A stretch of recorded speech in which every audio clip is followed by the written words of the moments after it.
The soldiers wait, sometimes patient, sometimes bored, ears attentive to the sound of the radios. Under the canopy of trees in this stretch of forest in southern Donbas, they are not sure what is happening at the front lines, only 6 kilometers away. Then the lull ends abruptly. They don't know what they shot.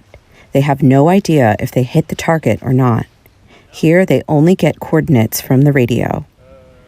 We got a command that there is a target.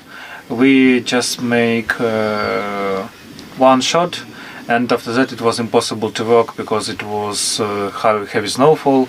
Ivan leads this artillery platoon. He spends most of his time in this bunker or next to this 2S3 Akatsiya, a self-propelled gun from the Soviet era. War action comes for his team only a few times a day, sometimes a few times a week. The intensity of the fighting in Bakhmut is an exception to the nearly 1,000 kilometers of front lines that cut Ukraine from northern Donbas to the south in Kherson. Warfare here is almost always a tedious wait in trenches and forests. They have tanks and armored vehicles over there in that tree line. Sometimes they shoot at us, shoot RPGs. Sergei has been in these trenches since April. The war here, as on almost every line of contact between the Russians and the Ukrainians, has been static for months. Since the Great Autumn Ukrainian offensive, advances and retreats have been rare.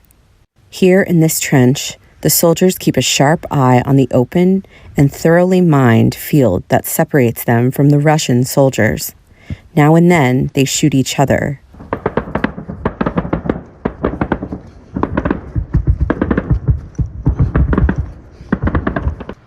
But soon, the silence returns, and the soldiers go back to their tedious routine of patrolling the trenches, looking at the fields, and combing the sky for drones.